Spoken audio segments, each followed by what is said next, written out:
tema do nosso programa hoje é comunicação comunitária. O que é comunicação comunitária? São as rádios e TVs produzidas fora das grandes emissoras. Ao meu lado, para falar sobre o tema, Dioclésio Luz, que é especialista em comunicação comunitária, não é, Dioclésio? Na verdade, eu sou um estudioso, né, como principalmente quem faz hoje rádio e TV comunitária. Mas é um prazer estar aqui conversando contigo. Vamos falar então sobre virou um monstro na sociedade brasileira, as rádios e TVs comunitárias, porque elas estão lutando e não estão conseguindo avançar, não estão conseguindo ter acesso realmente à população, não é isso, Dioclésio? É verdade, nós temos algumas dificuldades e são grandes dificuldades. Em primeiro lugar, pensar no movimento, né, em quem faz rádios comunitárias, que são pessoas geralmente de poucos recursos, que você tem espalhado no Brasil inteiro as pessoas com poucos recursos, mas não têm acesso, por exemplo, ao Ministério das Comunicações para fazer o seu projeto, seu processo andar, para ter uma autorização, e o Ministério das Comunicações às vezes demora 8 anos, que é a lei de 98, 5 anos, 6 anos para analisar e dar um parecer sobre um processo. Você liga e as pessoas não sabem informar e, paralelo a isso, você tem uma legislação que é muito ruim, muito inservível à população brasileira. Em relação ao projeto, vamos começar então pelo projeto, o que o Ministério das Comunicações exige para que se tenha uma rádio, uma TV comunitária. São exigências, a lei, são exigências muito fortes para uma rádio comunitária, porque, por exemplo, um projeto técnico, isso envolve engenharia, isso envolve um processo que realmente é caro, que não cabe às rádios e TVs comunitárias. Como é que você vê essa questão? Olha, um projeto técnico às vezes fica em 3, 5 mil reais. E eu vou contar uma história. Eu estive no Rio de Janeiro no ano passado, fazer um debate, uma oficina sobre rádio e jornalismo comunitário. E quando era sexta e no sábado tinha um churrasco. Então, na sexta-feira a gente discutiu, conversou, escreveu, foi para a parede. No sábado, o churrasco. E eu fiquei impressionado, porque no churrasco, as pessoas que tinham feito a oficina de rádio comunitária estavam catando as latinhas, porque elas viviam daquilo. Elas vivem daquela pobreza material. Essa é a situação real das rádios comunitárias. E o governo não se sensibiliza, Dioclésio, em saber que as rádios comunitárias são feitas por pessoas de baixa renda que precisam ter uma voz dentro da sociedade? Não, infelizmente, o governo anterior fez essa lei ruim e o governo desse momento ele acata essa situação, demonstrando que é pior, uma ignorância impressionante com relação ao assunto. Hoje, você não tem com quem conversar sobre rádio comunitária no Ministério das Comunicações, no Planalto também não tem uma pessoa que você diga, essa sabe o que é lei, o que é a situação real, não sabe. Então você chega para discutir com ele e ele não conhece. Além disso, claro, você tem ao mesmo tempo uma lei que não nos serve, uma lei ruim, e as pessoas colocam o rádio por um direito consagrado na Constituição brasileira, o artigo 5º, que é o direito à manifestação do pensamento, e vai à Polícia Federal e à Anatel. A Polícia Federal chega armada de fuzil e metralhadora, colocando um revólver na cabeça das pessoas. O ano passado, a Polícia Federal, que tem todo esse marketing, cada vez que prende alguém, coitado, algema, fazer essa história toda, teve a capacidade vergonhosa de prender um cego e colocar dentro de um camburão por estar operando uma rádio comunitária. Um cego. Imagina o nível com que a gente está lidando, a barbaridade hoje no Brasil. Dioclésio, então, quem faz rádio comunitária, principalmente rádio, porque TV comunitária, quando entra, não é tão clandestinamente assim, devido ao equipamento já tem ali, também, né? Mas principalmente a rádio comunitária, são tratados como marginais. Como marginais, como bandidos da pior espécie, como traficante. Claro que é uma covardia você tratar gente pobre, sem conhecimento, inclusive da lei, como se fosse um traficante, né, como se fosse um bandido, é uma covardia da Polícia Federal, um ato covarde. Mas o mais importante sobre isso é que as pessoas não estão sabendo, a população brasileira não sabe, é que eles fazem isso baseado numa lei criada pela ditadura militar. Então, hoje no Brasil, se usa um dispositivo criado pelo general Costa e Silva durante a ditadura militar para prender as pessoas. Quer dizer, então, veja bem, a rádio comunitária, essa legislação Sim. Né? Ela vem desde a ditadura militar. E no governo Fernando Henrique Cardoso houve uma especificação da lei. Não exatamente. É que o governo Fernando Henrique Cardoso criou a lei para as rádios comunitárias, que não presta. E um dispositivo, um artigo dessa lei, cita a Lei 4.117, que foi criada em 62, ainda não foi no regime militar, e que recebe um tempero do decreto 236 de 1967, do regime militar, sim, que é o artigo 70. Então, a Lei 9.612, que está em vigor hoje, utiliza, não fala em punição com cadeia, mas remete a essa Lei 4.117, que tem dentro dela o artigo 70, que diz cadeia para quem operar serviço de telecomunicação, não é nem radiodifusão, telecomunicação sem autorização oficial. Foi criado, então hoje, eu insisto, se usa um dispositivo da ditadura militar no Brasil, que, como a gente estava conversando antes, né, era aplicado aos inimigos do regime. Então, quem são os inimigos hoje do regime? São os pobres que querem ter o direito de falar.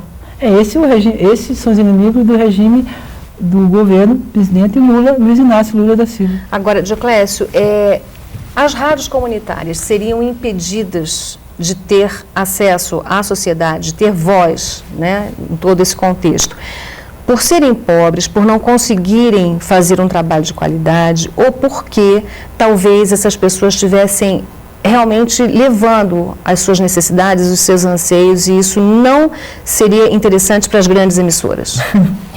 É o seguinte, vamos pensar, um poder, ele se instala como? Como é que um poder funciona? Ele funciona quando ele manipula as pessoas. O poder é assim, ele se mantém impossibilitando as pessoas de chegarem a questionar esse poder. Então, as grandes redes de comunicação, que formam um grande poder, o latifúndio da comunicação no Brasil, não querem que as pessoas pensem, eles querem as pessoas alienadas. Por quê? Eles querem as pessoas iguais. Por quê? Porque querem que a pessoa consuma os produtos que ela vende, querem que ela use os produtos que ela quer que as pessoas usem, quer que festejem o que elas festejam, quer que comemorem o que elas comemoram e votem em quem elas quiserem. Por exemplo, teve presidente que foi eleito por determinada rede de emissora do país. E que foi derrubada também. E que foi derrubado, né? E que ela mesmo, depois viu que não deu certo, mandou derrubar o cabo, né? Muito bem. Com relação à população em geral, é assim que funciona a mídia no Brasil. Ela quer um povo dominado. O problema das rádios comunitárias, sabe, não é que tenha alcance maior ou menor, não é que toque tal música ou não toque tal música. O problema das rádios comunitárias e que incomoda o poder, todo ele, é que ela faz, por princípio, pode até não acontecer em todas as rádios, mas por princípio, ela faz com que as pessoas pensem. As pessoas comecem a decidir sobre o seu destino, comecem a decidir sobre o que quer, o que não quer, sobre quem votar e quem não votar. Um dos princípios da rádio comunitária é a pluralidade. Então, o que é pluralidade? É você dar direito às pessoas, liberdade, direito de escolher. Então, você mostra na rádio comunitária o cara que é do PFL, do PT, do PCB, mostra todos eles. Quando chegar nas eleições, a pessoa escolhe. Eu vivo dizendo nas minhas falas para rádios comunitárias que para a rádio comunitária, para uma comunidade, não precisa ter programa eleitoral, porque quando chegar todo mundo já conhece quem é candidato, não vai ter o oportunista, aquele que tem mais grana e consegue mais espaço, que o seu partido é mais poderoso e faz uma propaganda melhor. Não, na comunidade, quem se sobressai como líder e como pessoa honesta e ética, essa vai ser vista pela comunidade para poder escolher. Então você acredita que, vamos dizer assim, o entrave para que as rádios comunitárias possa ir em frente, não é técnico? Não, é um entrave político. As ações hoje do governo Lula são ações da Anatel e Polícia Federal, são ações políticas a serviço, direta ou indiretamente, das grandes redes de comunicação que querem calada a voz do povo. Dioclésio, vamos entrar um pouquinho só na lei. O que impede, o que dificulta, porque o que me parece é que foram distribuídos mais duas frequências para as rádios comunitárias, só que elas estão fora do dial. O que é o dial? É o rádio, é a frequência que não consegue pegar, não é isso? Vamos falar um pouquinho sobre isso. Primeiro, a lei 9.612 é de 98, assinada por Fernando Henrique Cardoso e paradoxalmente passou pelo Senado quando Antônio Carlos Magalhães era o presidente do Senado. Na época, Antônio Carlos Magalhães é um dos grandes latifundiários da comunicação e todo mundo conhece, não precisa falar mais nada. A Lei 9.612, ela limita a potência em 25 watts, ela estabelece que não pode formar rede, as rádios comunitárias, não pode ter publicidade, não pode ter um fundo de apoio. Aí você vem depois o decreto 2615 que regulamenta a lei. O decreto diz inconstitucionalmente que o alcance da rádio é 1 quilômetro.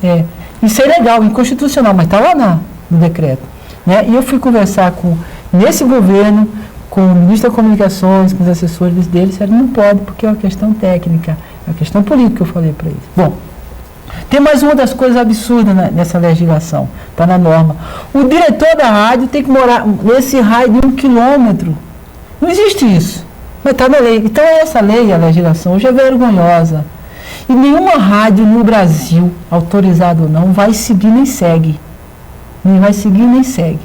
Mas isso o governo não pensa em mudar. Com relação à frequência, no governo Fernando Henrique Cardoso, que não tem muita diferença para o de hoje, né, o Anatel designou o canal 87,9, que já é fora. O dial começa de 88 a 108, né, fora. Agora, recentemente, aliás, no ano passado, o governo Lula, através da Anatel, quem não sabe se a Anatel é um órgão transgênico, né? Você sabe que nós mantemos a Anatel, mas a Anatel serve, está uma matéria ontem no Correio Brasiliense, né, serve às telefônicas, não serve à população brasileira. Nós mantemos. Muito bem. A Anatel escolheu mais 2 frequências para rádios comunitárias, porque pela lei só pode ter um canal, mas ela colocou mais 2 frequências para usar ao seu critério. Também fora do dial. Então vai fazer rádio comunitária para quem? Para defunto, para centro espírita, para qualquer coisa assim. Vamos colocar rádio comunitária no cemitério, já que os rádios não vão captar. Agora, isso eu falei por... E o questionamento em relação a isso? Quer dizer, foi concedido o canal, sim, só que ele não pertence ao dial. Como é que fica? Qual é a explicação? A explicação é uma explicação, sei lá, pirandélica, né? É absurdo o negócio dele, porque não cabe. Não cabe, mas existe, está em vigor. Mas tem outras coisas. Quando fala alcance de 1 quilômetro, quando fala que não pode ter publicidade, não é para existir rádio comunitária. Isso é uma decisão política do governo anterior que se mantém hoje. Rádio comunitária não é para existir. E agora, quando existe, vai para a Polícia Federal e bota um revólver na sua cabeça e diz, pare, vai para a cadeia. Então, mas é um exemplo de comunicação que está sendo usado no resto do mundo com bastante sucesso. Nos Estados Unidos e na Europa, as rádios e TVs comunitárias são realmente um sucesso e desempenham a função de comunidade, de cultura, de esporte, de lazer, e elas podem se manter com a publicidade. Por que então essa diferença? O que precisa mudar? Primeiro, vamos ver aqui no Brasil. No Brasil nós temos boas rádios, sabe? Muito boas rádios. Eu tenho exemplo na Bahia, tenho exemplo no Rio de Janeiro. Isso. Aqui em Brasília tem, né, exemplo de rádio comunitária de qualidade, onde o povo, por conta própria, sem apoio nenhum do governo. Aliás, o governo hoje é tão ruim nesse aspecto que a lei manda que ele promova curso de treinamento. E nem isso ele fez. Nem cumpria a lei, não cumpriu no que prestava para nós. Muito bem. Acontece que lá fora, a população organizada tem mais acesso à informação, tem mais recursos para pagar advogado, para enfrentar a briga. Então você tem rádio comunitária que produz programas, que tem publicidade, que produz CDs, sabe? Que tem apoio do Estado. Aqui não tem apoio do Estado. As pessoas estão criando rádio comunitária por conta própria, quando deveria ter o apoio do Estado, né? O Estado é para isso, é obrigatório. Então, construindo uma história que está longe, o governo está morando na Lua, porque não conhece nada sobre rádio comunitária.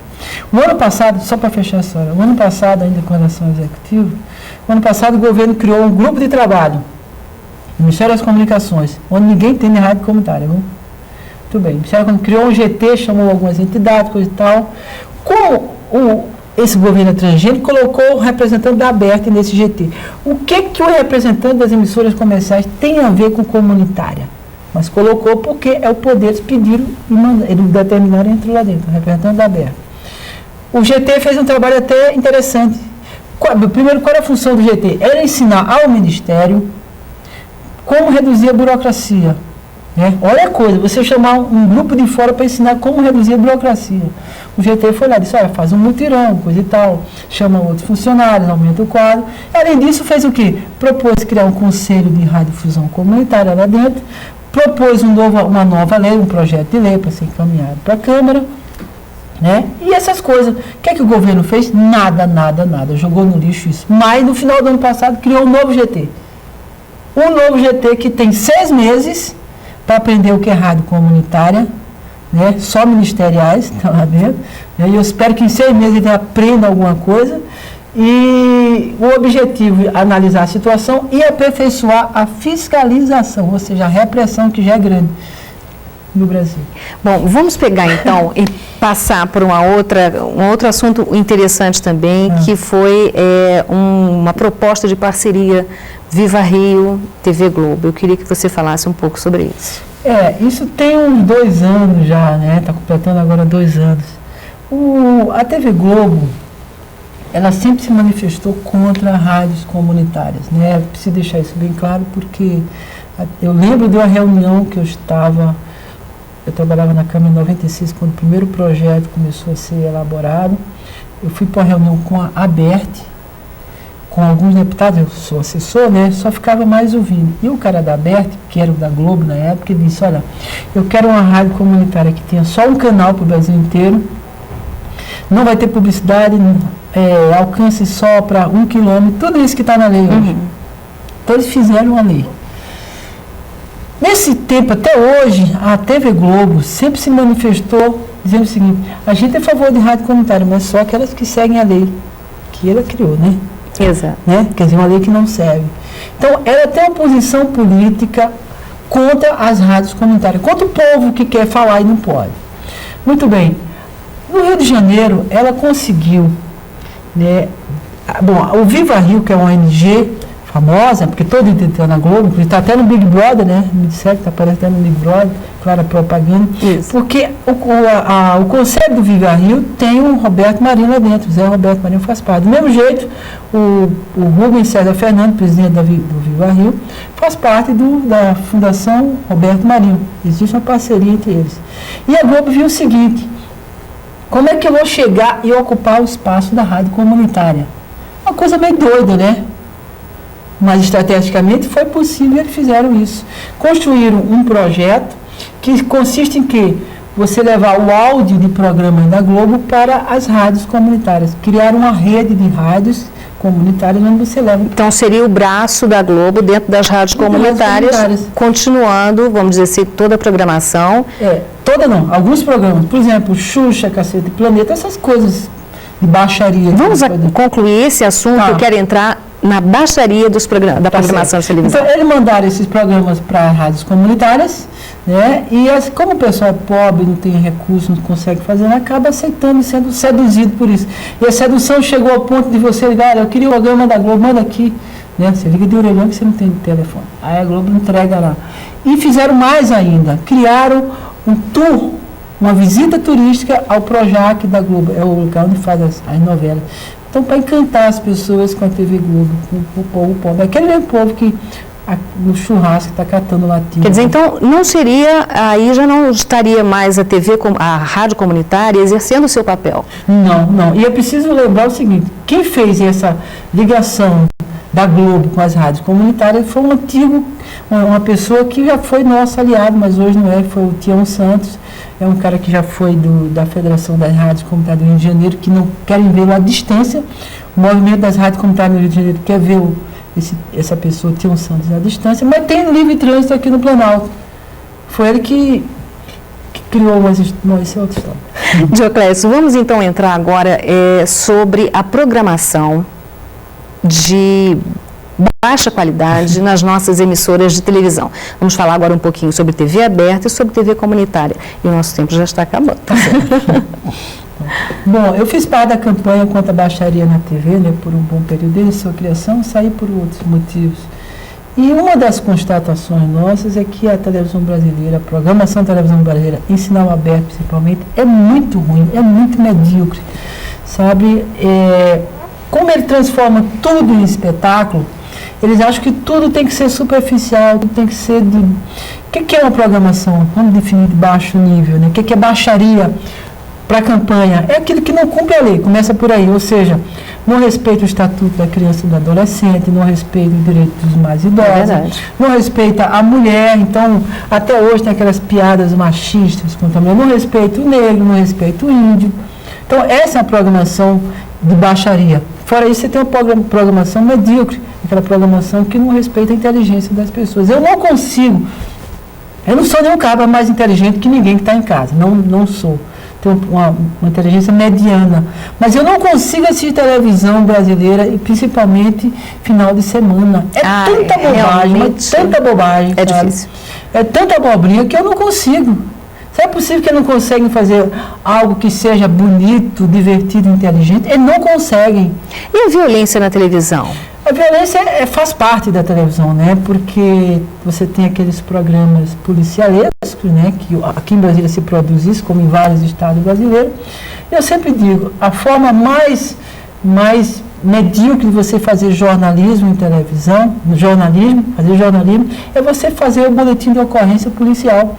É você entrar no carro da polícia e dizer, ó, mataram 3 ali, mataram 4 ali, o sangue, coisa e tal, entrevista o bandido e começa a esculhambar com ele. É a forma mais pobre de fazer jornalismo.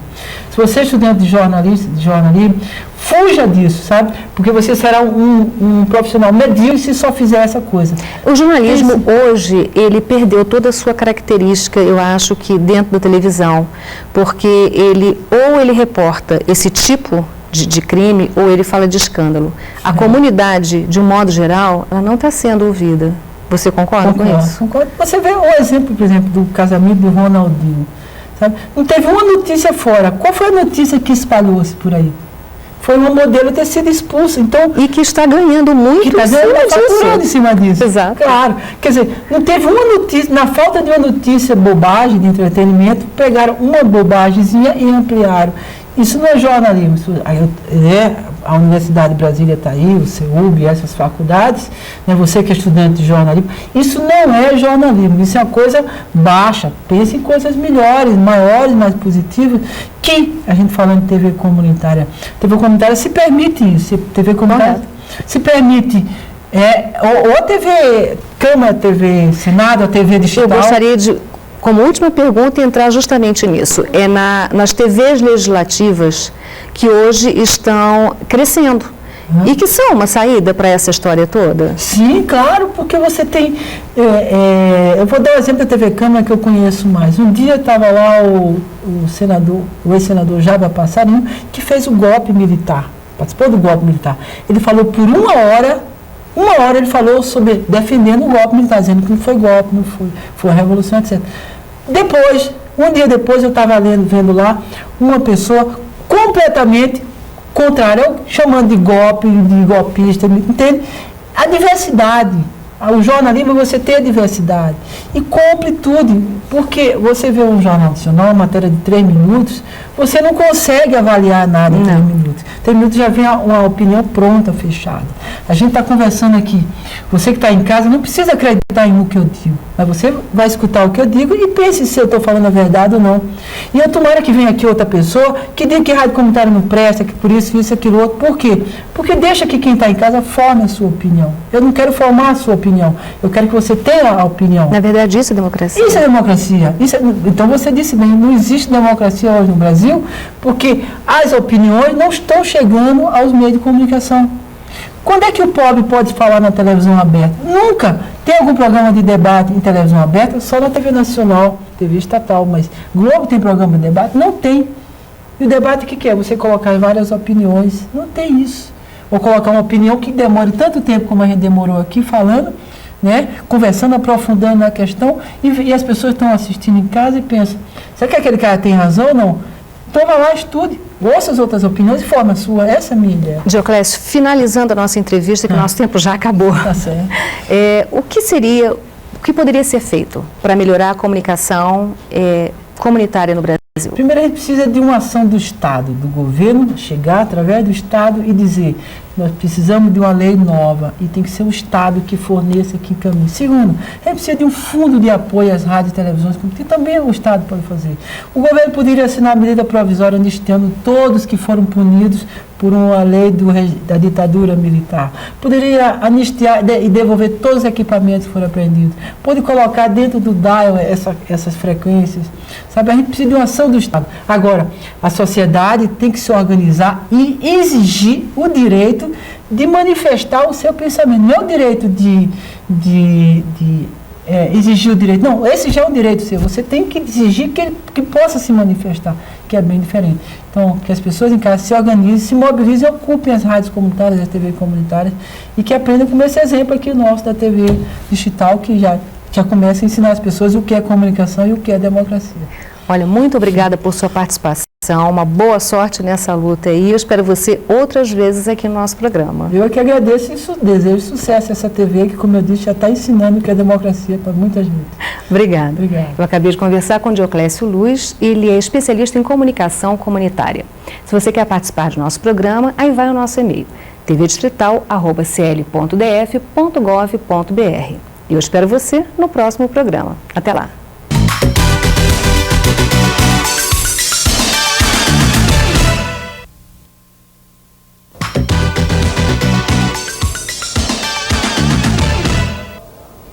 Olá, o programa Primeiro Plano de hoje fala sobre o Decanato de Extensão da Universidade de Brasília.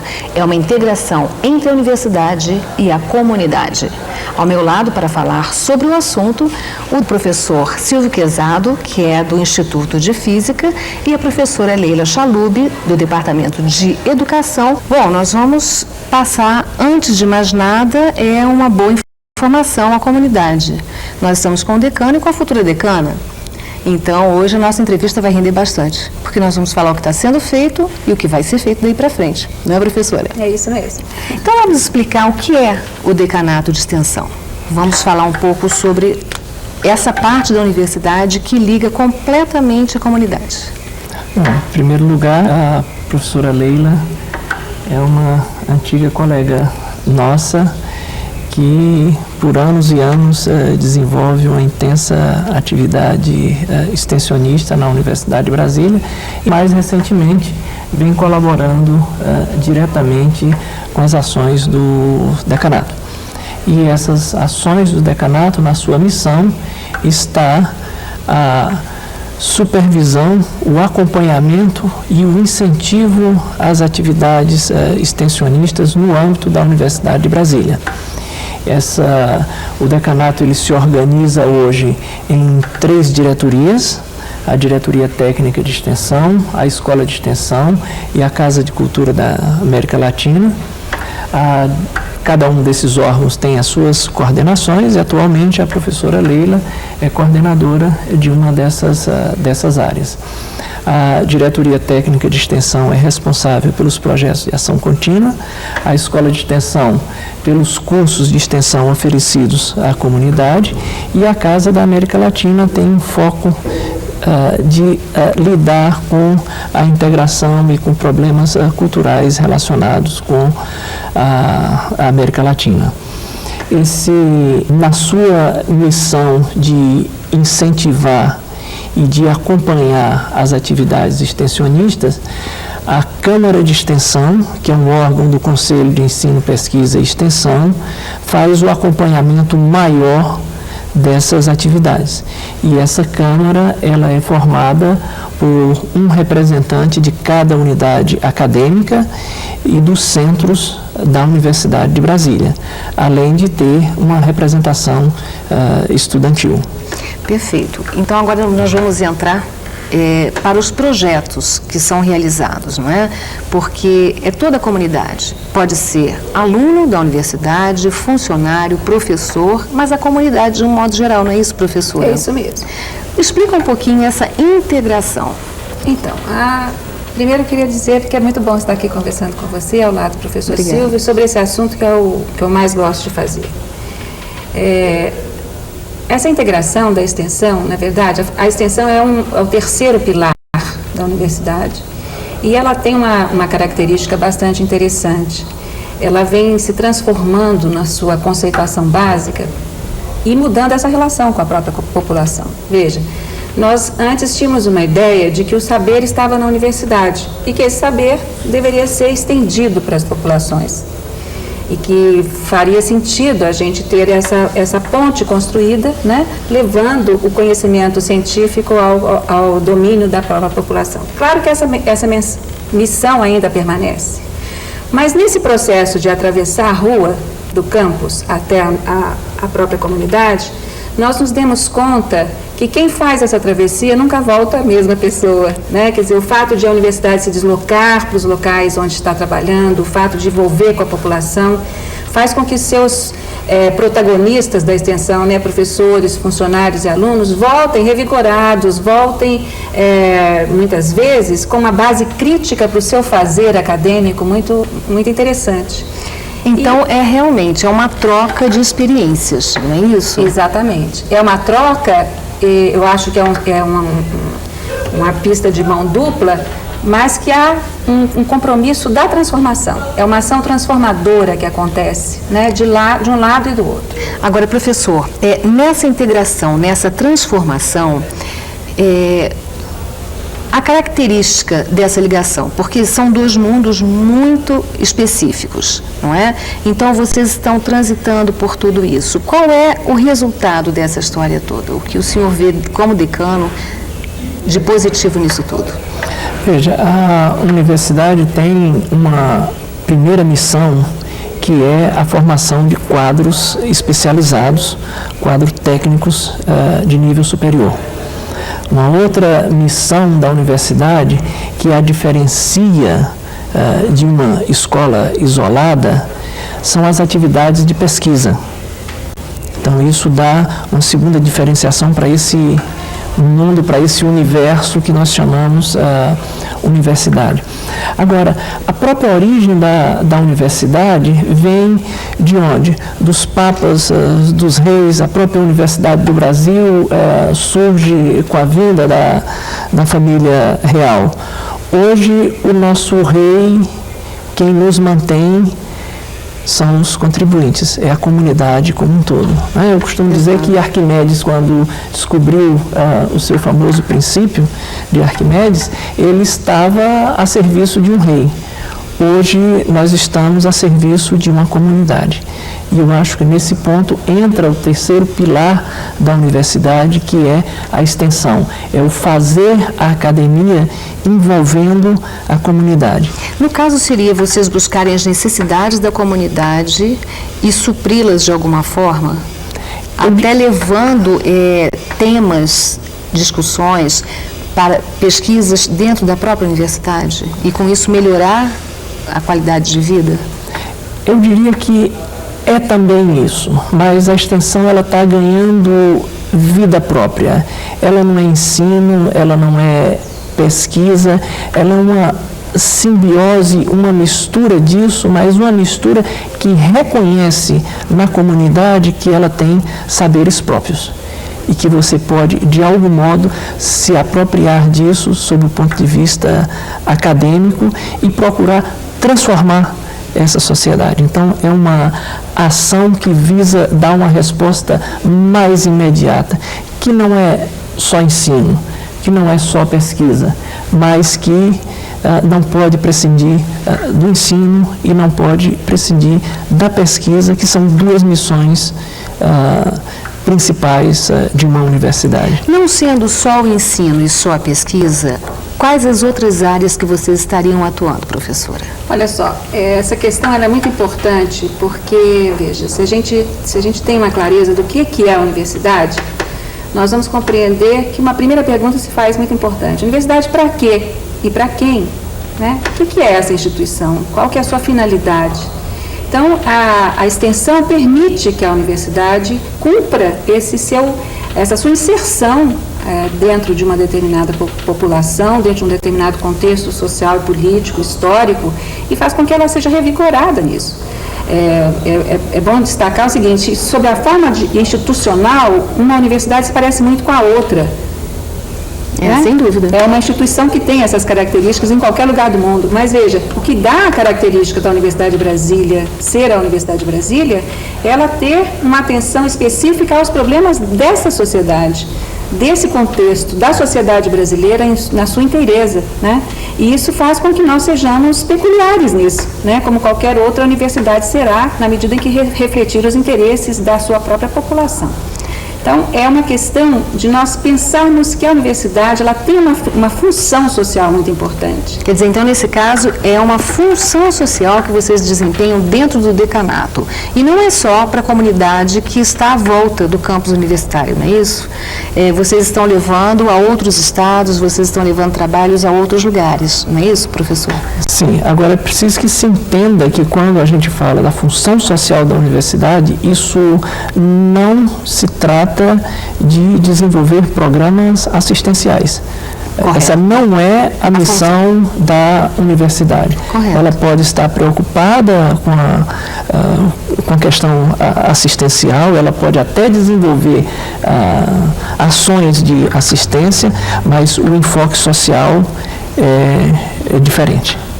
Porque ela é essencialmente produtora de conhecimento. Com certeza. Então, de fato, para que ela cumpra essa missão de produzir conhecimento, ela precisa ter essa fonte, né, da problemática do que é o Brasil, de como nós somos, né, a partir da sua história, de como se consolidaram todos esses problemas e essas potencialidades que nós temos.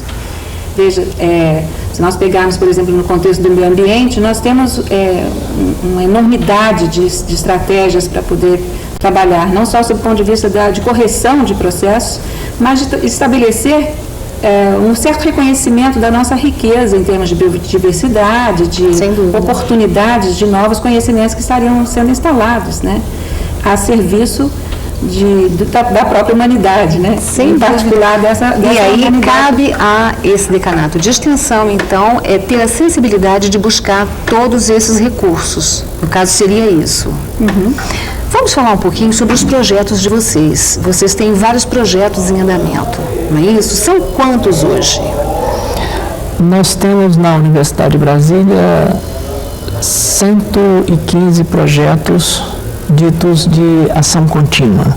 Quer dizer, são projetos que têm o seu começo, têm o seu meio, mas a sua ação é prolongada e tem uma inserção maior na comunidade, não são coisas pontuais. A Universidade de Brasília, por outro lado, em relação a cursos de formação continuada que são oferecidos à comunidade, esse ano nós inteiramos um total de 550 a 560 cursos até o mês de outubro. E desses 115 projetos, a maioria se localiza no Distrito Federal e do seu entorno, mas existem algumas ações pontuais que vão um pouquinho mais além. Por exemplo, como é o caso da alfabetização, onde a universidade atua em alguns municípios no estado do Ceará, do Maranhão e do Piauí. Tem também as ações que nós integramos do projeto Rondon, que tem a Amazônia agora como seu foco, né? E vocês estão com o decanato de extensão dentro desse projeto? De uma certa expansão em termos do próprio Brasil. Claro que a gente tem um fôlego, né? Exato. E esse fôlego é também uma questão que precisa ser bastante considerado. Eu falo em fôlego em termos de recursos, em termos de oportunidades. E a universidade não foge desses compromissos. Agora, o envolvimento pessoal em termos de funcionários da UNB, quantos são dentro do decanato? Veja, o decanato tem um pequeno corpo de funcionários e prestadores de serviço. Aliás, é até bom que se diga que a universidade hoje sofre um grave problema, que é a restrição no seu quadro técnico-administrativo e no seu número de professores, olhando-se a relação professor-aluno, e a sua necessidade de expansão. Agora, as atividades de extensão, elas não ficam restritas ao universo do decanato. O decanato é um órgão de fomento, é um órgão que procura muitas vezes detectar alguma necessidade de ação e procura induzir que essas ações sejam realizadas. Mas a ação extensionista ela é realizada na base, nos institutos, nas faculdades e no centro. O desenvolvimento de toda a universidade. Com certeza.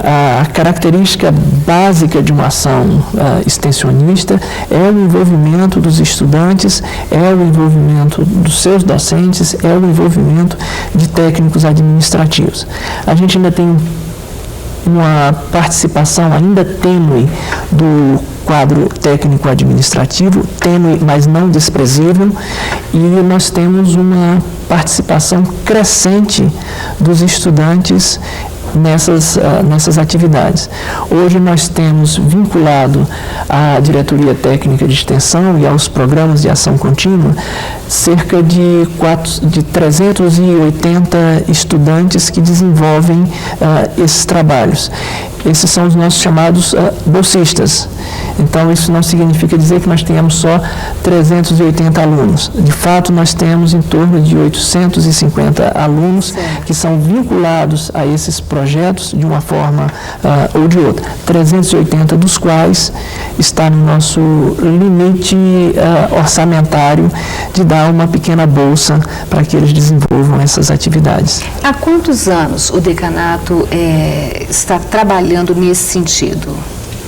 Bom, desde a instalação da Universidade de Brasília, a professora Doris fez inclusive um artigo muito interessante publicado que permite hoje à comunidade refletir sobre esse fazer da extensão. A professora Doris Faria foi nossa decana anterior, né? E ela faz uma reflexão interessante, não só em termos da ampliação dessas ações de extensão, que começaram assim timidamente com cursos e algumas exposições, e de repente toma esse vulto, né? Como o professor Silvio acaba de dizer, são 115 projetos institucionalizados, né? Desenvolvidos durante todo o ano letivo, com a participação direta com a comunidade. Então, essa questão da extensão, ela está presente na universidade desde o início. Mas agora toma um vulto bastante interessante e diferente, né? Mais amplo, com maior participação e com maior engajamento também. Agora, vamos voltar então aos projetos que vocês estão desenvolvendo. São 115, mas nós já vimos conversado 3, eu vejo que são assim, vamos dizer assim, os que estão sendo mais dimensionados hoje e que são os mais queridinhos. Eu diria que são aqueles que, nesse momento de transição, e é bom que a gente observe que uma instituição ela tem que se renovar nas suas pessoas, mas o seu projeto acadêmico, o seu projeto de desenvolvimento institucional, ele tem que ser visto a longo prazo. Sem dúvida. Então, é um momento, uma transição é um momento em que as pessoas se renovam, mas os projetos acadêmicos, o projeto de desenvolvimento institucional, ele, de algum modo, é mantido. Então, nesse sentido, existem, acho que nós poderíamos pontuar três projetos que surgem exatamente nesse momento de transição administrativa. Claro, as pessoas vão continuar com suas atividades extensionistas na universidade. Então, eu queria destacar o projeto que a professora Leila desenvolve em Santa Maria. Ele já tem alguns anos, mas ele começa a tomar vida nova e um crescimento. Acho que ela poderia falar um pouco mais sobre esse projeto. Então, o projeto Santa Maria, ele começa com um interesse muito grande por parte da população do Novo Gama em termos da questão da água, do abastecimento de água do Novo Gama. Então, eles procuraram, existe uma ONG lá, que chama Serpajus, que sabia já de ações extensionistas que existiam na universidade em torno da questão da água, em torno da revitalização de ribeirões, e veio então em busca de um apoio institucional. É interessante chamar a atenção para esse fato, porque é curioso como as coisas convergem, né? Então, no mesmo momento em que chegava essa demanda e que a gente tentava questionar de que maneira a gente faria para poder atender aquilo, porque, não sei se você conhece, Kátia, existe no Ribeirão Santa Maria, hoje, um processo de erosão bastante importante. E que tem causado um problema muito sério ao abastecimento, não de Santa Maria, que se abastece com as águas do descoberto, né?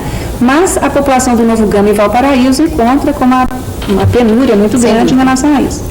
Então, convergindo com essa demanda da população, chega o Ministério Público com um acordo, fazendo um acordo com o Decanato de Extensão, de modo a que nós tivéssemos a oportunidade de usar os recursos advindos desses termos de ajustamento de conduta na área ambiental, que viesse a repercutir em termos de ações ambientais provocadas pela própria Universidade de Brasília nas mais diferentes áreas e que tivesse esse cunho, né, de educação propriamente. Então, essas duas questões aconteceram basicamente no mesmo momento, né? Tanto a comunidade lamentando essa questão lá sobre o rio e esse entendimento com o Ministério Público que começava. Então, o Projeto Santa Maria, ele tem essa importância porque ele inaugurou esse acordo com o Ministério Público. Outros projetos já existem em andamento com o Ministério Público, mas esse pretende organizar a população em torno da recuperação do Ribeirão Santa Maria. É evidente que existe um recurso importante que já está sendo encaminhado sob o ponto de vista do governo do Distrito Federal para a revitalização do Ribeirão. Né? Existe uma consciência importante sobre isso. Mas há também a consciência de que se você, de fato, fizer a revitalização sem que a população se envolva com ela vai ser tão inócua quanto... Né? Com toda certeza. Porque a população precisa ser conscientizada e trabalhar para que isso aconteça. Então, é interessante que haja um compromisso e uma consciência ecológica por parte dos habitantes em torno daquela questão ali. E o nosso trabalho é esse. A gente tem recebido apoio por parte de mudas da Nova Cap, a gente tem recebido também e trabalha com as escolas, né? com a comunidade de um modo geral, tanto do Novo Gama, Valparaíso, Gama, que são pessoas que viveram conosco um processo de formação durante o ano de 2004, um curso onde todos os alunos de 5 grupos PET, são grupos da graduação, que têm o apoio da universidade, passaram pela vivência de formar as pessoas, agentes ambientais lá nessa comunidade.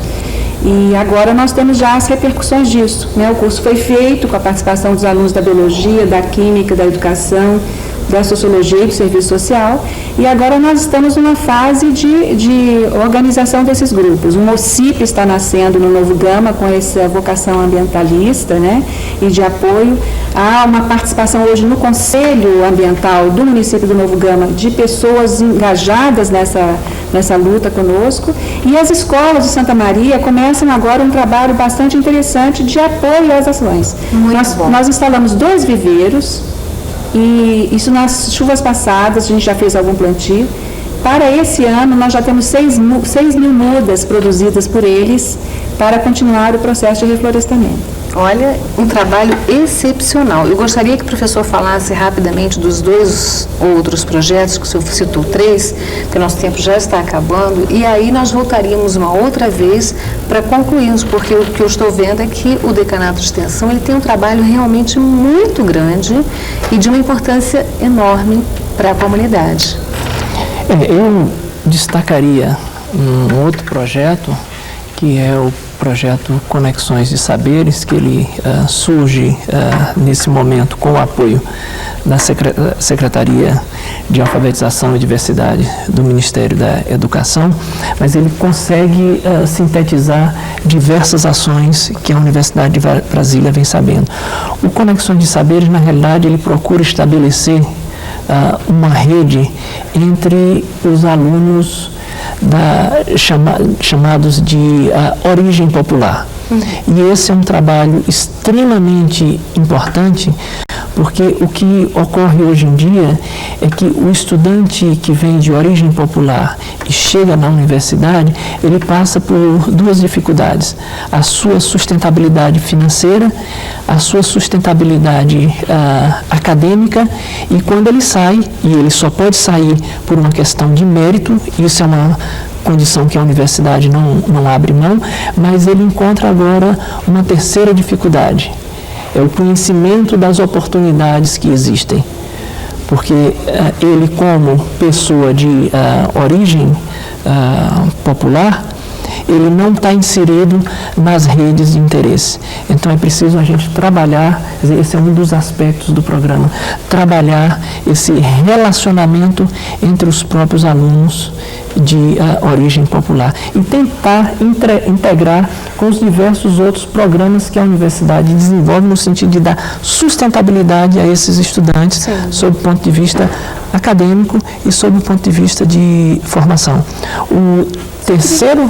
Só queria acrescentar uma coisa nessa questão aí do Conexões, que é o seguinte: os alunos bolsistas, eles são de várias áreas da universidade e todos eles, sendo de origem popular, vão trabalhar nas suas comunidades em projetos de extensão, criando também oportunidade que outros venham para esse processo. Quer dizer, então já está havendo, pelo que eu estou vendo, é uma integração total entre o decano e a futura decana.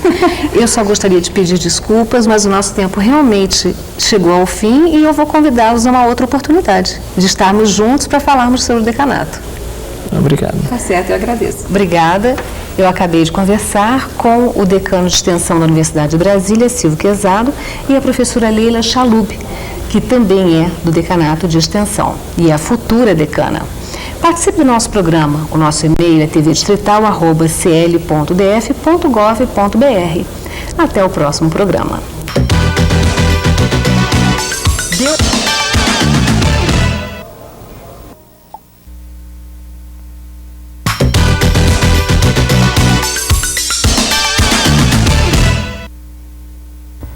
Olá, o nosso entrevistado de hoje é o professor Argemiro Procópio. Ele é titular de Relações Internacionais da Universidade de Brasília. Nós vamos falar hoje sobre a internacionalização da Amazônia, um problema que vem atingindo de forma muito grande o brasileiro. Não é isso, professor? Não tem a menor dúvida, é um perigo. Vamos falar um pouquinho sobre essa internacionalização, primeiro o que significa, para que as pessoas possam entender verdadeiramente. E depois vamos entrar nas questões que mais estão cooperando para essa internacionalização. A internacionalização está relacionada à perda da soberania. Ou seja, o Brasil perderia o território e perde, então, parte da própria casa. Perde parte do seu próprio corpo. E isso é uma ameaça concreta que não vem de hoje. Os historiadores já têm advertido sobre esse perigo, mas a Amazônia é uma região que, infelizmente, continua marginalizada no nosso processo histórico.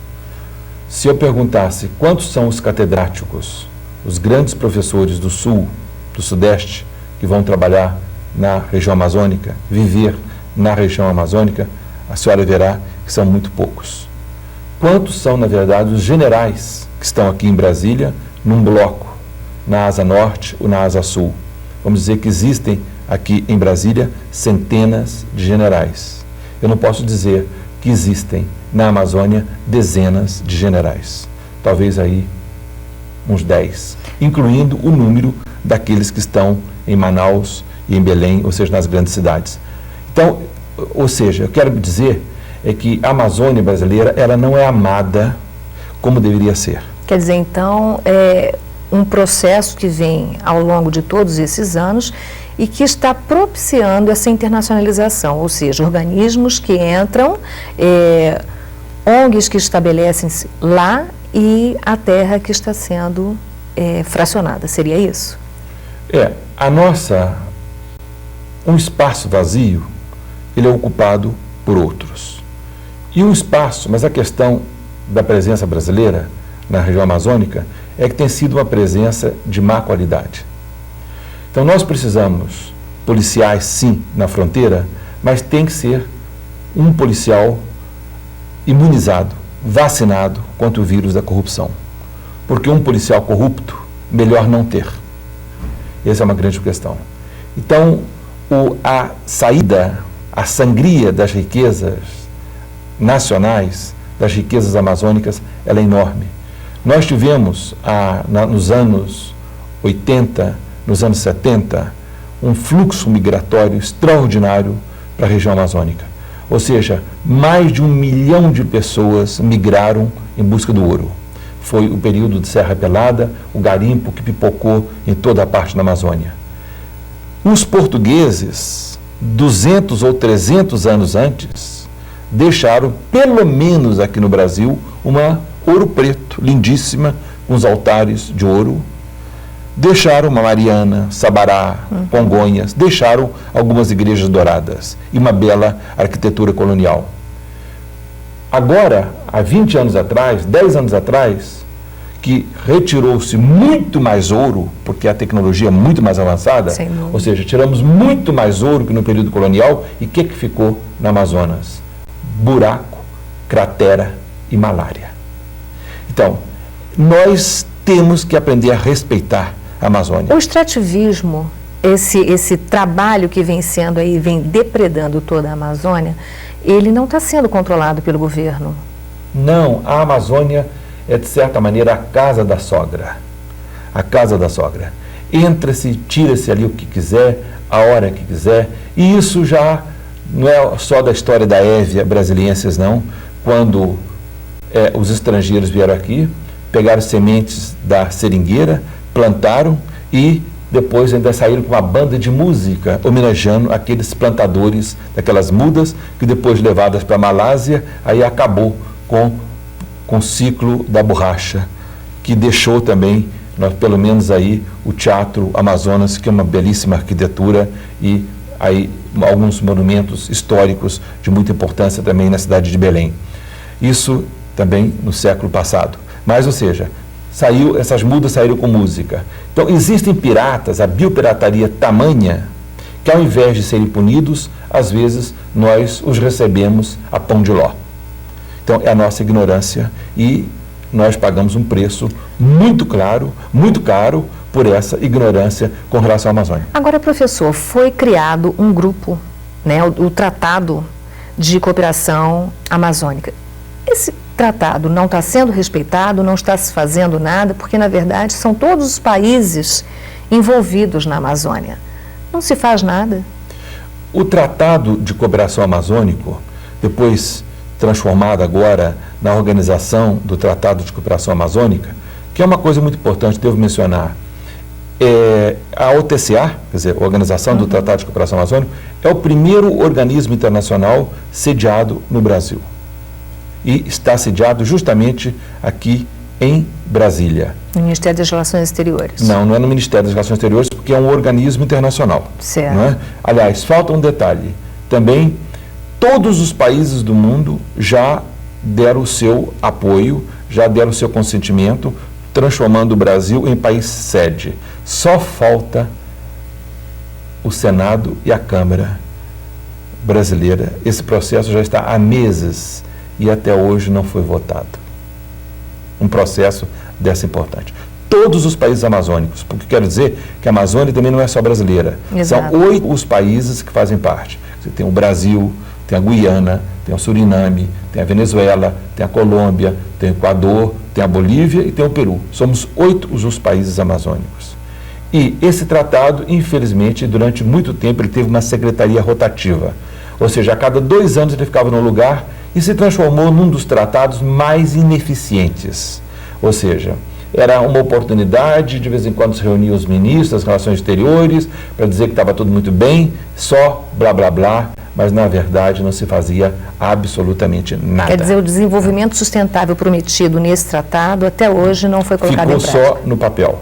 Agora já existe uma intenção, foi modificado, então o nome mudou, de TCA passou para OTCA, a sede está em Brasília, existe uma presidente, que é inclusive a ex-presidente do Equador, que está na direção da OTCA, existe muito boa vontade, mas também a gente sabe que de boa vontade o inferno está cheio.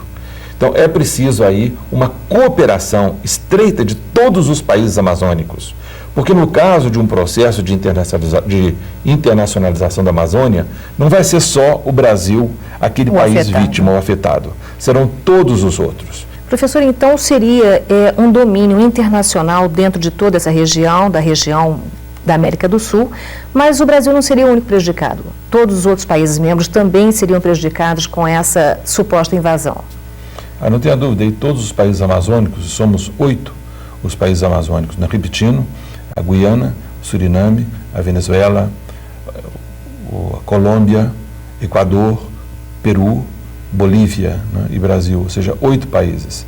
E todos esses países seriam afetados.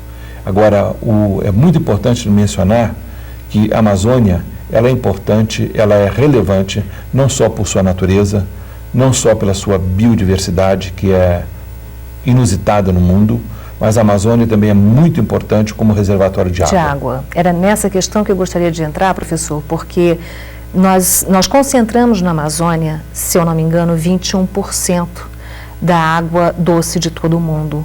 E essa água, como nós já sabemos que no resto do mundo a água já está escassa, como em muitos países eles já não conseguem mais ter uma água potável e aí a água é tratada 1, 2, 3 vezes para ser reutilizada, seria então uma briga por água? Eu acredito que essa briga por água já esteja batendo também nas nossas portas. A escassez da água é tão grande, que é uma ameaça à vida. Essa escassez da água já existe, inclusive afetando um pouco as relações diplomáticas entre Portugal e Espanha. Existe uma enorme escassez de água no sul da Itália. Já existe uma escassez de água também na França. Existe escassez de água no sul da Itália. A Grécia pena com esse problema. Se eu fosse enumerar aqui os países, inclusive as regiões desérticas dos Estados Unidos da América, certas regiões do México, e vamos falar o Nordeste brasileiro, vamos falar Brasília, Sobradinho, Planaltina, que no período da seca, um dia tem água, outro dia não tem, sim, ou às vezes o governo, quer dizer, existe distribuição de água entre 4 dias. São Paulo, que teve também um problema enorme, racionamento. Quer dizer, a água, esse é um problema realmente sério.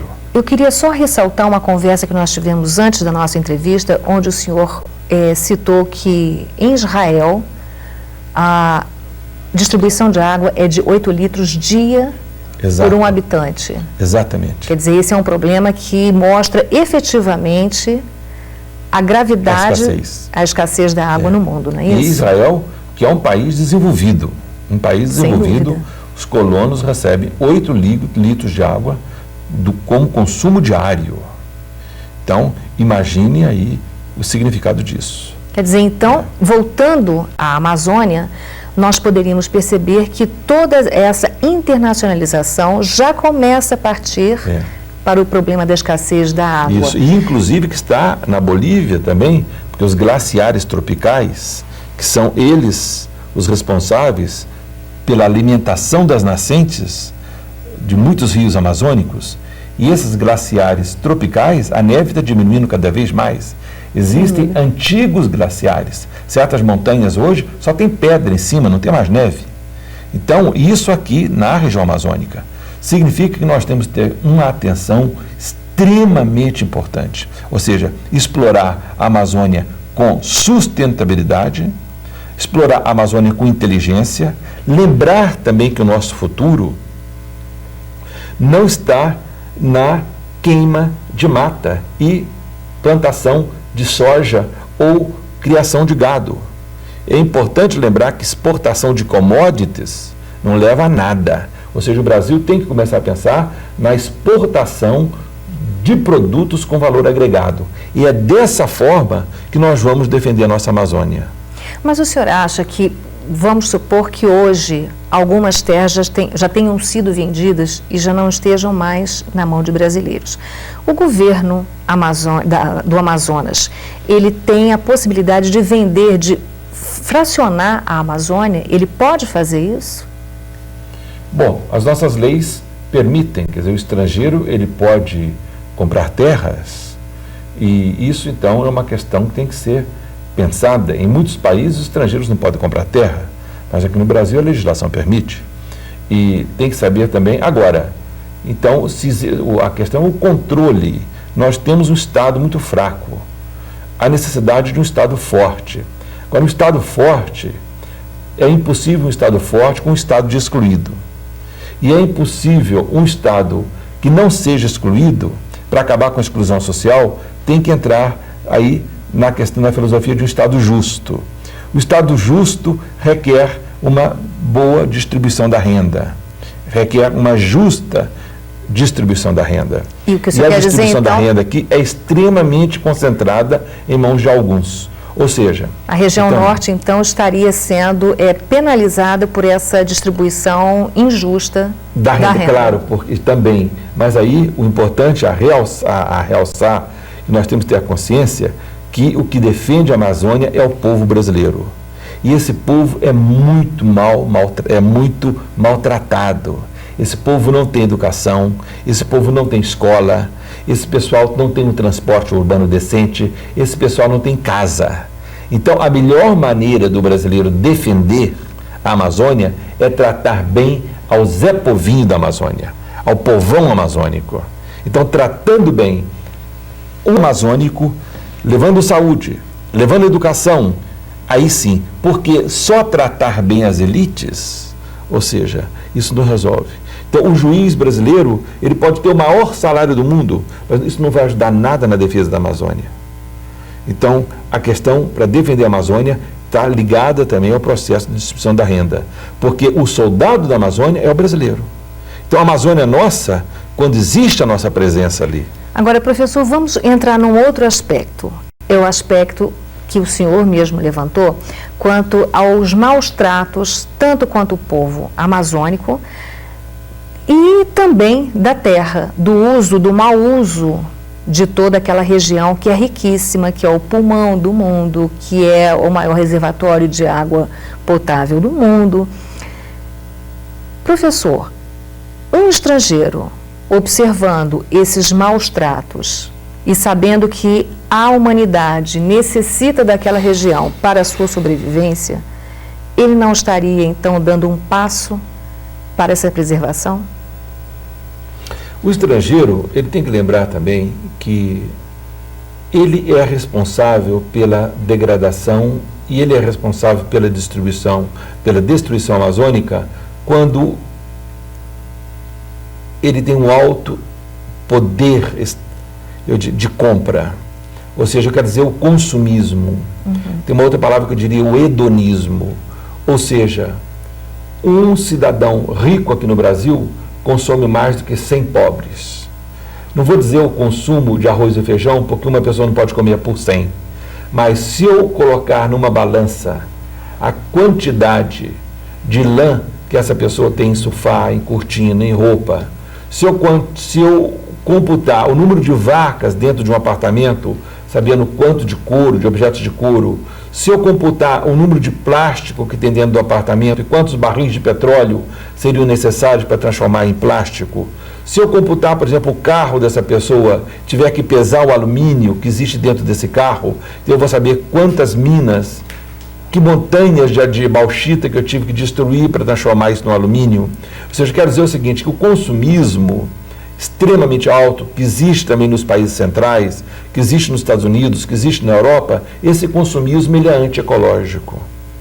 Então, o cidadão, na verdade, que se preocupa com a Amazônia, de lá, nós agradecemos essa preocupação, a gente agradece essa solidariedade, mas é bom que ele saiba que nós estamos também muito preocupados com esse consumismo desse modelo altamente antiecológico. E lembrar que nós estamos todos no mesmo barco, não é? Então, hoje, as fronteiras, a questão das fronteiras, tem um significado menor do que tinha no passado. E o modelo de vida, às vezes, do Ocidente, não é o modelo mais apropriado para garantir a preservação dessas florestas. Ou seja, o país desenvolvido tem que fazer a meia-culpa, não é? E agora, como nós recebemos esse fantástico patrimônio, né, então nós temos que também ter uma consciência dos riscos e a consciência da nossa responsabilidade em manter essa região aí a mais preservada possível. Agora, como é que vai ser possível se a gente tem que pagar os juros da dívida externa? Aí então nós temos que pegar fogo e mato para exportar soja, que não tem valor agregado quase que nenhum. Então vamos passar agora para o seu livro. O senhor está lançando um livro e dentro desse livro também tem a internacionalização da Amazônia. O senhor podia pegar para... nós vermos. Esse livro aqui, Os Excluídos da Arca de Noé, está mostrando que, na verdade, muitos de nós morreremos afogados no dilúvio dessa civilização. Morreremos afogados no dilúvio desse capitalismo egoísta, desse capitalismo excludente, que apenas, ou seja, que trata muito mal, ou seja, e com muita parcialidade a população. Existem aqueles que estão próximos ao poder, esses têm de tudo, existe então a massa da exclusão. E o livro então trata da questão da segurança na região amazônica. Hoje existe segurança energética, existe a segurança humana, existem diversos, a segurança ambiental, são muitos conceitos sobre a segurança, né? Então, analisa isso, mas não estou só, são vários outros autores, como grandes especialistas sobre a questão da exclusão no cenário internacional, o Gunder Frank, que morreu há poucos dias, o Samir Amin, o Elmar Altfata, e nós temos autores aqui da América Latina também. Então, todos, o Raul Bernal Mesa, o Virgílio Arraes, quer dizer, são autores que analisam essa questão da exclusão no contexto internacional. Professor, quem quiser ter um livro, o que precisa fazer? Está distribuído nas Esse editoras? livro aqui pode-se conseguir através da editora UCITEC, em São Paulo. UCITEC com H. Tá ótimo. Professor, muito obrigada por sua participação no nosso programa Primeiro Plano. Eu espero o senhor outras vezes aqui, que o assunto é extenso, e certamente nós vamos ter muito que conversar. Muito obrigado por sua gentileza e obrigado por essa oportunidade de falar sobre a nossa Amazônia. Eu acabei de conversar com o professor Argemiro Procópio, ele é titular de Relações Internacionais da Universidade de Brasília. Se você quer participar do nosso programa, aí vai o nosso e-mail, tvdistrital@cl.df.gov.br. Eu espero você no próximo programa. Até lá!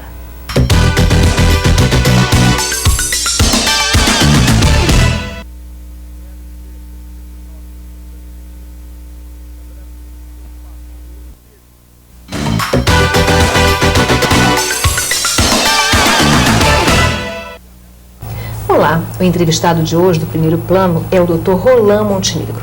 Ele é gastrocirurgião e acaba de ganhar um prêmio na Alemanha.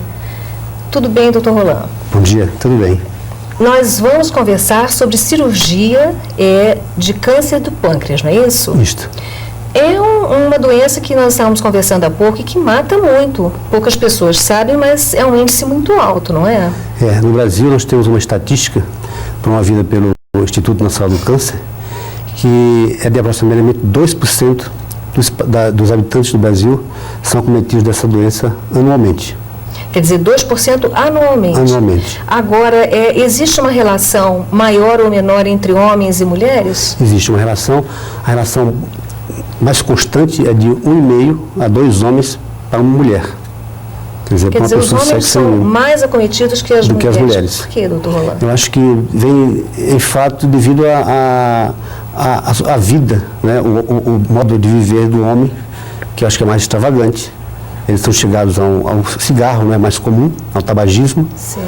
A bebida alcoólica era um fator que influenciava muito, mas chegaram à conclusão que não existe realmente, não é um fator de risco, né?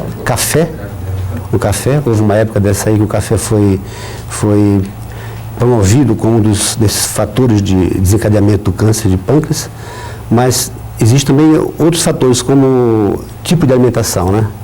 O que você come.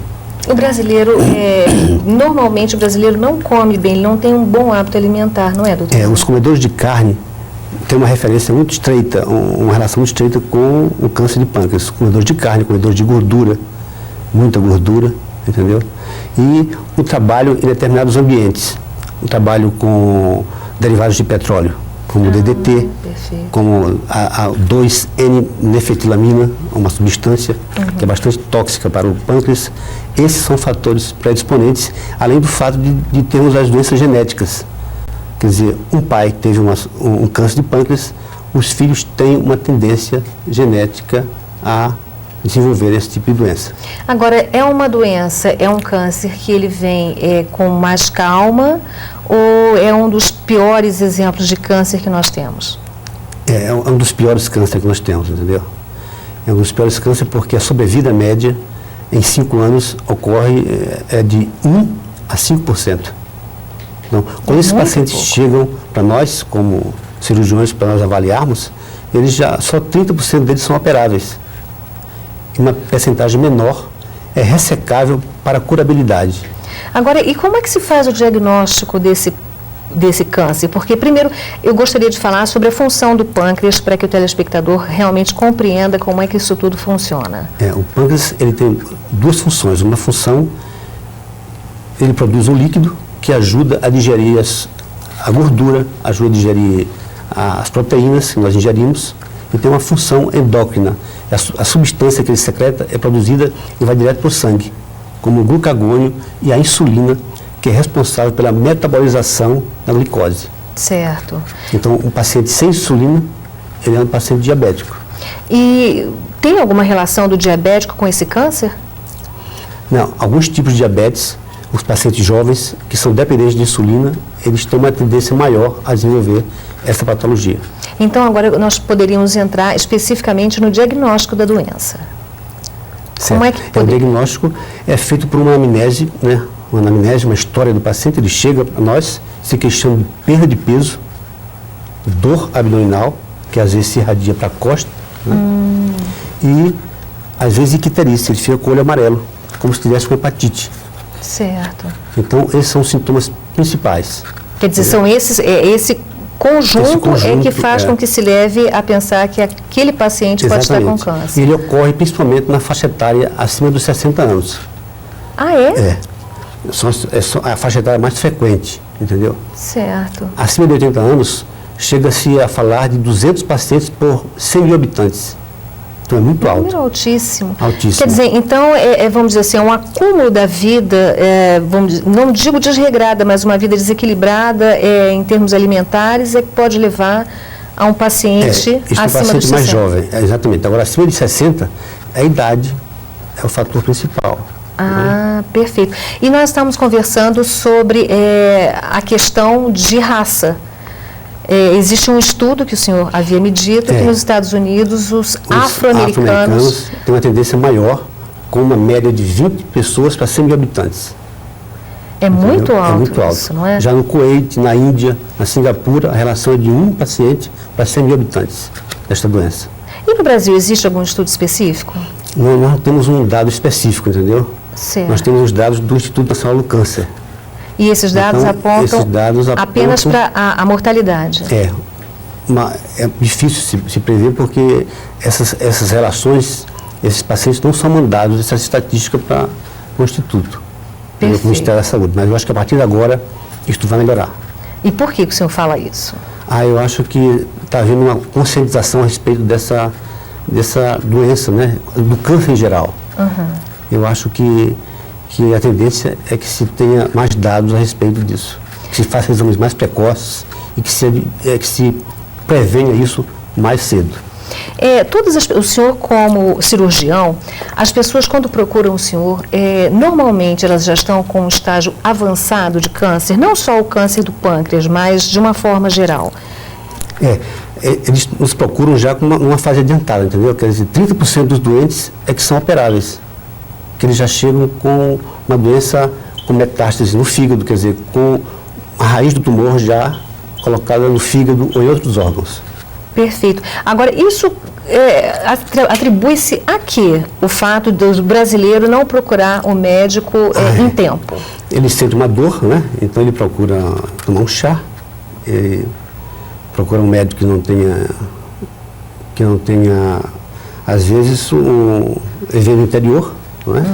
Que a situação para se promover um exame mais adequado é mais difícil, né? Fazer um ultrassom, que é bem barato, uma tomografia computadorizada. Quer dizer que um ultrassom e um exame mais simples, ele detecta esse tipo de câncer? Isso, já nos aponta a direção, já sugere. Perfeito. Entendeu? Então, em seguida, vemos a tomografia computadorizada, que é o exame, é o gold standard, quer dizer, o padrão ouro, para que se faça isso, esse diagnóstico. E é por isso, então, é que o brasileiro chega tão tarde à mesa de cirurgia, Exatamente. Porque ele não detecta com antecedência. Precocemente, Agora, doutor Roland, o senhor acaba de ganhar um prêmio lá na Alemanha, justamente sobre a cirurgia de câncer no pâncreas. Vamos falar um pouquinho sobre esse título e sobre a importância dele para o Distrito Federal. Ah, sim. Essa cirurgia foi realizada primeiramente na Alemanha em 1909. Certo. Por um cirurgião chamado Kautz. E logo depois de 30 anos, quer dizer, depois de 30 anos, em Nova York, um cirurgião chamado Whipple realizou essa cirurgia. Mas, pela divulgação dele, ele espalhou-se no mundo com o nome de cirurgia do Whipple. Certo. E só em 70 houve uma pequena modificação.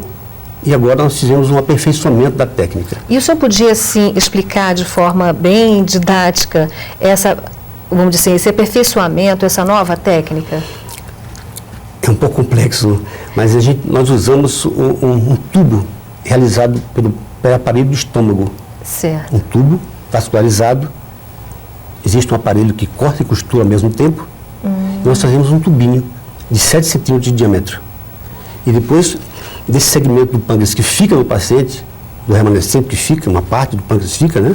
A gente não tira o pâncreas todo, a gente coloca esse remanescente dentro desse tubo e coloca-se um dreno, que é para evitar que o paciente faça uma fístula. E até agora nossos pacientes nunca tiveram fístula, porque a fístula é que leva a uma coleção e essa coleção leva a uma infecção. E a infecção é que mata o doente no pós-operatório. Quer dizer, então, com essa nova técnica, o senhor está tendo um sucesso de quantos % acima daquilo que já vinha sendo? Nós temos uma percentagem de 0% de mortalidade. 0%? 0% de mortalidade com esse tipo de cirurgia. Então, o nosso próximo passo agora é fazer um número maior, entendeu? Arranjar uma universidade que promova esse estudo para que se aperfeiçoe a técnica e se promova uma sobrevida melhor para os pacientes. E quem inventou essa técnica especificamente? Nós aqui no Hospital de Base. No Hospital de Base, quer dizer, o senhor e sua equipe. Exato. Eu e o Dr. Lúcio Lucas, que faz parte do trabalho.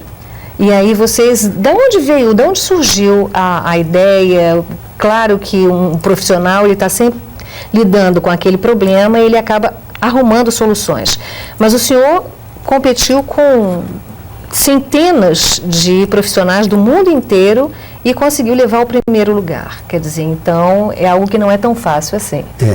Não era a nossa pretensão, nós íamos levar apenas a técnica, né, a modificação da técnica, mas felizmente fomos agraciados com o melhor trabalho, né? Isso nos orgulha muito e nos estimula a procurar fazer melhor o nosso trabalho. Bom, cabe dizer que o senhor é especialista e já teve vários anos em estudo, tanto na Alemanha quanto nos Estados Unidos, não é?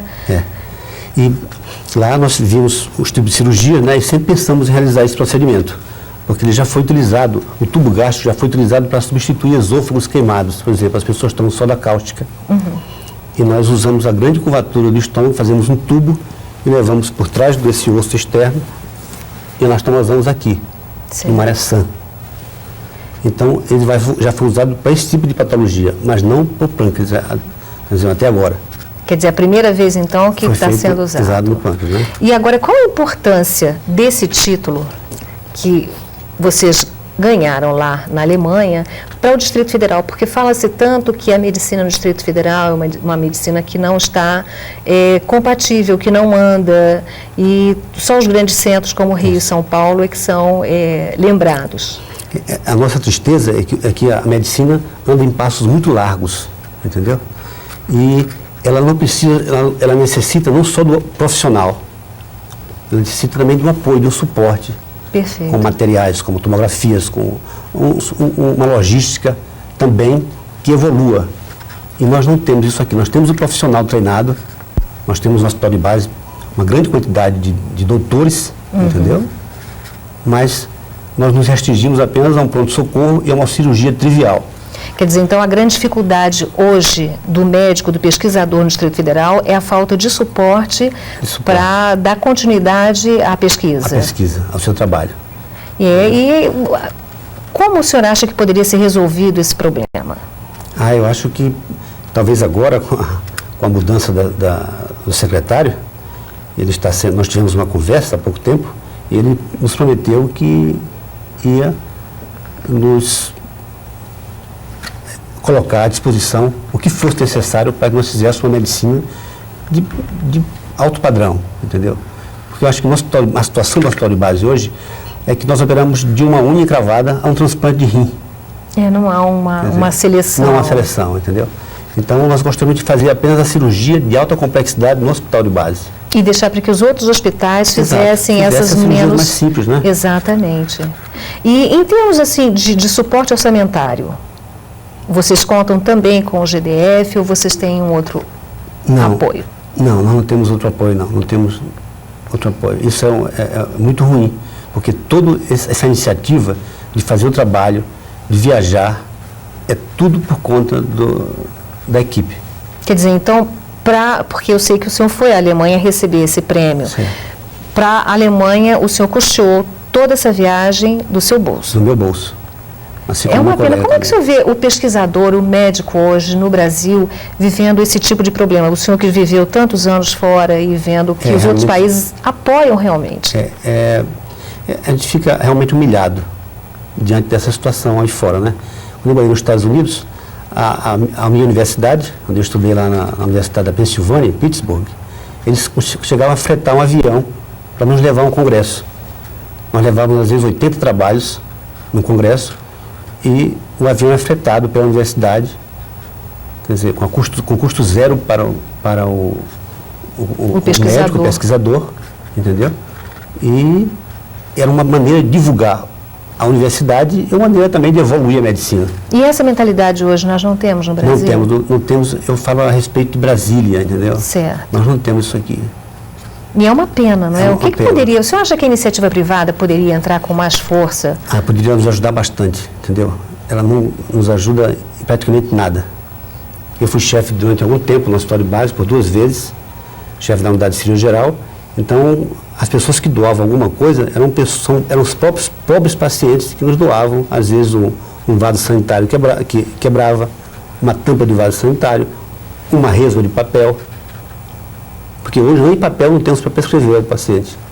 Quer dizer, essa é a situação hoje da saúde, eu digo no Brasil, não só em Brasília, mas no Brasil, porque a gente está vendo e ouvindo o que anda acontecendo. E é uma coisa meio difícil de ser revertida a curto prazo. Sendo mudada rapidamente, eu concordo com você, entendeu? Nós vamos estaremos sofrendo bastante com essa visão distorcida, entendeu? Da medicina, da saúde.